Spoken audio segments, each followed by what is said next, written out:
تمام مدرسے معروضہ کے اللہ تعالیٰ نے ہمارے اس کی طرف سے جو فرش اللہ پر تشریف لانے اس کے بھی رحمت ہے اور یہی سب سے بڑی ہماری یہ نعمت ہے. اگر عقل مندی سے سمجھے تو اس سے بڑی کوئی نعمت نہیں ہو سکتی. یہ مقام جنت ہے. صلوات محمد وعلی محمد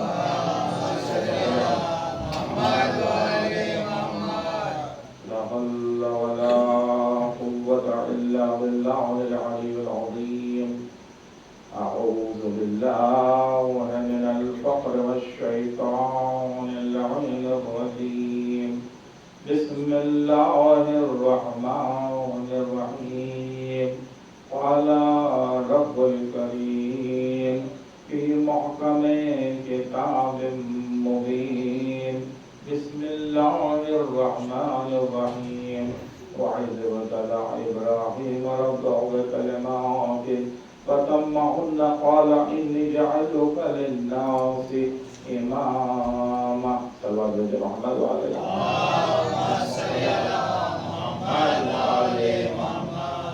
محترم میں نے خطبے کا بھی اختصار کرتے ہوئے صرف آیت کے حصے کی تلاوت فرمائی ہے کہ آج امام موسیٰ کاظم علیہ السلام صلی اللہ علیہ وسلم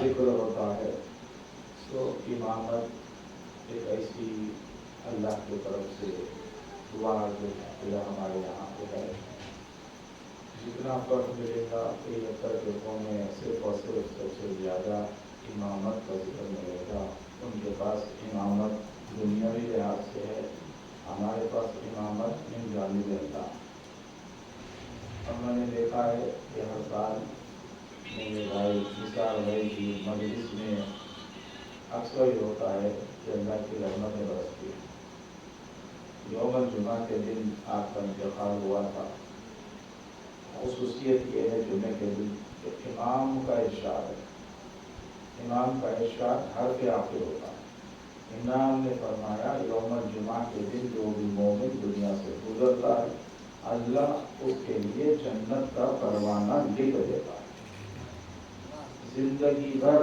علم مبارک کی خدمت میں رہے پھر ایک اور ایک ارشاد امام کا یوں ملا کہ جب انسان کا دم نکلتا ہے تو اس کے لیے لوگ جن کو عقل رہتی جن کی معرفت رہتا جو یہ سمجھتے ہیں کہ آج کا دن ہو سکتا میں دائرہ مومن کی خبر میں گزاروں گا جس کو نہیں معلوم وہ سوچتا ہے کہ ابھی اور 100 سال زندہ رہوں گا یا جب تک چلی گئی تو جو سوچتا ہے کہ مجھے مرنا ہے اس کے لیے پھر امام نے ارشاد فرمایا کئی علاج ہے مگر آسانی سے دم نکلنے کے لیے امام فرماتے ہیں کہ جو غم حسین میں بلند آواز میں روتا ہے اللہ تعالیٰ اس کے دم کو بڑی آسانی سے وہ قبض کرواتا ہے تو نثار بھائی میں خصوصیت یہ تھی کہ وہ بلند آواز میں رویا کرتے تھے دو چیزیں میں نے آپ کی بتاؤں جب بھی معصومین کی ولادت ہوتی ہے تو اللہ کی رحمتیں برستی ہے تو جب اللہ کی رحمتیں برستی ہے تو خود ملک الموت بھی رحمتوں کے ذریعے ہی آتے ہیں کسی کی روح قبض کرنا تو یہ خصوصیت ہے آج بھی اللہ کی رحمت برس رہی ہے تو آج میرے بھائی کی سارے ثواب کی مجلس ہے برسی ہے اور اللہ کی رحمت برس رہی ہے تو یہ تمام چیزیں معرفت رکھنے والوں کے لیے قابل غور ہے تو امام جو ہوتا ہے من جانب اللہ ہوتا ہے اللہ فرماتا ہے ہم نے حضرت ابراہیم کو آزمایا چند کلمات کے ذریعے قرآن سے امامت ثابت جب آزمانے پر وہ کامیاب ہو گئے تو ہم نے انہیں تمام انسانوں کا امام بنا دیا اب پوچھئے امت محمدی سے کہ امام بنانے کا حق کس کو ہے اب یہ نوجوان بچے ہیں ان سے کوئی سوال کر لے سوشل میڈیا کا دور ہے آپ جو امام مانتے ہیں وہ کس کی طرف سے ہے اب یہ بچہ پوچھے گا میرے پاس ٹائم نہیں تھا میں سنا نہیں میں پوچھ کے آگے بول یعنی تو ایزی لے لے گا وسوسہ اگر ذہن میں آ جائے تو 70 سال کی زندگی تو گئی باقی کی دائمی زندگی عقیدہ خراب ہونے پر جہنم ہو جائے گی وسوسہ من شر الوسواس شیطان وسوسے ڈالتا اپنے نمائندوں کے لیے وسوسے یہ امامت کہاں سے مگر ہمارے پاس فرش اللہ ایک ایسی عظیم نعمت ہے کہ کم وقت میں بھی بڑی معرفت یہاں پہ مل جاتی ہے قرآن کے ذریعے ثابت ہے کہ من جانب اللہ اللہ کہتا ہے للناس اماما میں نے تمام انسانوں کا امام بنایا اب امام بنایا تو کب بنایا آزمانے کے بعد امامت کا درجہ دیا اب یہ بتائیے نبی تھے خلیل اللہ تھے پہلے سے پیغمبر تھے پھر آزمایا پھر امتحان لیا پھر امام بنا دیا سورہ بقرہ کیا تو امام بنا دیا امتحان لینے کے بعد تو نبی کا امتحان لیا جاتا ہے تو 10ویں میں ڈالا جاتا ہے اب سمجھ میں آگئی نا بات کہ ہم انبیاء سے افضل کیوں مانتے ہیں معصومین کو کیونکہ قرآن نے ہمیں بتایا کہ انبیاء سے افضل ہمارے امام ہے صلوات محمد وآل محمد جب ہمارے امام کا ظہور ہوگا حضرت عیسیٰ علیہ السلام بھی ساتھ ہوں گے، نماز کا وقت آئے گا تو حضرت عیسیٰ علیہ السلام خود کہیں گے اے فرزند رسول، اے فرزند زہرا، آپ جائیے، آپ امامت کا انجام فرائض انجام دیجیے، میں آپ کی اقتداء میں نماز پڑھوں گا۔ یہ امام کائنات کی منزل ہے۔ آج معلوم ہو گئی آپ کو، 5 منٹ میں آپ تک پہنچا دیا۔ اب آگے حضرت ابراہیم کہتے ہیں خالہ من ذریتی، کیا میری ذریت میں سے امام بنائے گا، ذریت میں سے امام بنائے گا۔ اب آپ بتائیے کون ذریت میں سے امام ہے، بتائیے، قرآن ہے نا، کون ہے؟ تو ماننا پڑے گا اس حدیث کو جو امت محمدی کی معتبر کتاب میں ہے، میرے بعد میرے 12 جانشین ہوں گے، میرے بعد میرے 12 جانشین ہوں گے، صحیح بخاری کی روایت۔ اب یہ 12 کا فگر کون سے فرقے میں موجود ہے؟ کسی کا 3 ہے تو کسی کا 4 ہے تو کسی کا 8 تک ہے تو کسی کا 36 ہے۔ ایک ہی فرقہ ہے جعفریہ، اس فرقے میں 12 جانشین کو رسول اللہ کے بعد مانا جاتا ہے، اور یہ ذریت حضرت ابراہیم علیہ السلام میں سے ہمارے 12 امام ہیں جو من جانب اللہ ہے۔ صلوات بھیجے محمد و آل محمد۔ اب آگے اللہ فرماتا ہے آخری آیت کا جملہ، لا بناؤں گا، لا ینال عہدی الظالمین، بناؤں گا مگر یہ عہدہ امامت ظالمین کو نہیں جائے گا۔ اب یہ قرآن کی دلیل ہے، یہ ظالمین کو نہیں جائے گا۔ تو ظالمین کی ضد کیا ہے؟ معصومین۔ تو ظالمین کی ضد معصومین ہے، تو جو بھی اللہ کی جانب سے امام ہوگا وہ معصوم برحق ہوگا۔ صلی اللہ علیہ محمد و آل محمد۔ اب امام کی خصوصیت یہ ہوتی ہے کہ آج کی تاریخ میں بھی آپ کے دلوں میں جو خیال ہے اس سے بھی ہمارے امام واقف ہوتے ہیں۔ قیامت تک کے نظر رکھنے والے کو امام کہتے ہیں۔ دنیا کے کوئی بھی کونے میں کوئی بھی شخص ہو تو اس کی علم، اس کا بھی علم امام کائنات کو ہوتا ہے۔ بس ایسا ہی واقعہ علی نام کے علی صاحب، بہت ہی مولا اہل بیت کے چاہنے والے شخص کا واقعہ۔ یہ سفر کر رہے، علی صاحب سفر کر رہے، ان کی کشتی ڈوب گئی۔ بس اسی واقعے کے ساتھ جو ہے پھر مسائل کی طرف، کشتی ڈوب گئی، 3 دن تک کشتی کے ٹکڑے تھے، وہ سفر کرتے رہے، اللہ ان کو بچانا تھا۔ اب وہ کشتی کا ٹکڑا سفر کرتا ہوا ایک سمندر کے کنارے آ گیا۔ جیسے ہی کنارے پہ آیا وہ باہر نکلے تو دیکھا کہ بہت ہی خوبصورت باغ جزیرے پر موجود ہے جو خوشبو سے بہک رہا ہے۔ بہت خوش ہو گئے، وہ باغ کے پاس گئے، ایک درخت کے نیچے جب نیند آ رہی تھی سو گئے۔ کچھ دیر آرام کرنے کے بعد کچھ آوازیں آنے لگی، جیسی آنکھیں کھولی تو دیکھا دنیا کے کوئی کونے میں صرف سمندر ہی سمندر ہے، جزیرہ۔ دیکھا کہ 2 خوبصورت گھوڑے آپس میں لڑ رہے، اور لڑتے لڑتے وہ گھبرا گئے تو وہ 2 گھوڑے سمندر میں چلے گئے اور اچانک غائب ہو گئے۔ پھر اس کے بعد ایک عجیب خلقت کا پرندہ دیکھا، عجیب خلقت کا پرندہ۔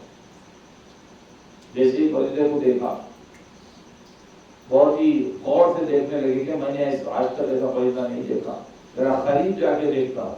جب وہ قریب پہنچے تو وہ دور چلا گیا، پھر اس کے قریب پہنچے پھر وہ دور چلا گیا۔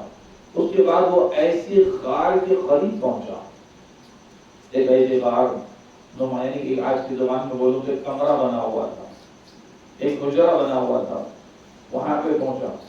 تو جیسے ہی وہاں پہنچا تو وہ اڑتا چلا گیا، یہ قریب پہنچ گئے۔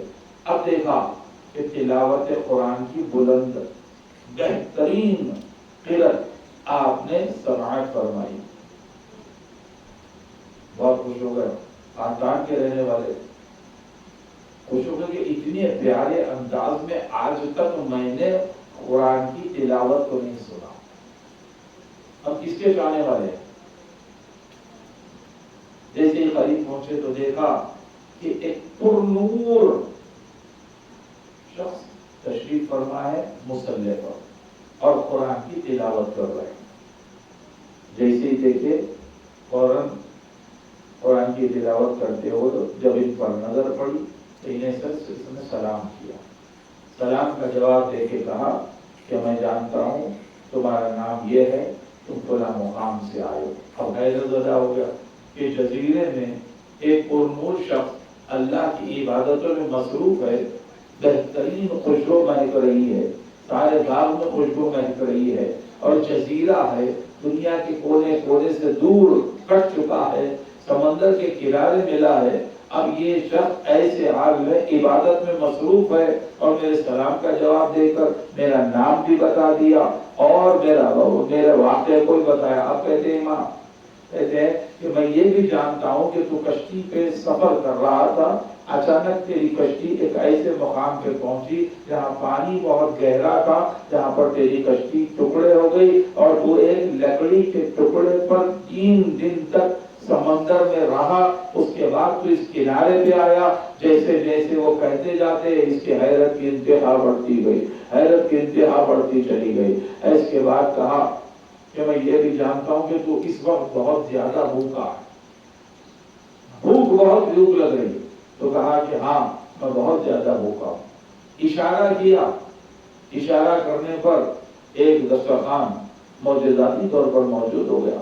وہ سیر بھر کے کھانا کھایا, بہترین شربت آیا تھا, وہ شربت کو پیا, پانی پیا. اس کے بعد پھر امام فرماتے ہیں کہ میں یہ بھی جانتا ہوں کہ تو اپنے گھر کو جانا چاہتا ہے, تو اپنے گھر کو جانا. اب وہ کہنے لگا میں کہاں پر ہوں مجھے ہی علم نہیں, میں فلاں خاندان کا رہنے والا ہوں اور چین کو سفر میں گیا تھا اور قحطان کو آیا, تو کہاں پر ہوں مجھے معلوم نہیں, اور میرے میں اتنی طاقت نہیں ہے نہ کوئی ذرا آیا. تو کہا کہ دیکھو گھبرا نہیں, ہم ہمارے چاہنے والوں کا, یہ جملہ ضرور غور سے سنیں, ہم ہمارے چاہنے والوں کا ایسے برے وقتوں پہ ضرور خیال رکھتے ہیں. صلوات بھیجے محمد والے محمد. اس کے بعد کہا کہ کوئی بات نہیں, ہم تیرا انتظام کر. اب آسمان کی طرف طائر نکلے اور آسمان کی طرف دیکھا تو ایک ایک بادل امام کے قریب آتا, اور امام پوچھتے ایک بادل کا ٹکڑا آیا, بولے کہاں کا سفر ہے اور کہاں پر؟ تو بولے فلاں مقام پہ جا رہا ہوں, فلاں پہ مجھے بتا. پھر دوسرا آیا, پھر دوسرے سے پوچھا, انہیں دوسرا ملک بتایا.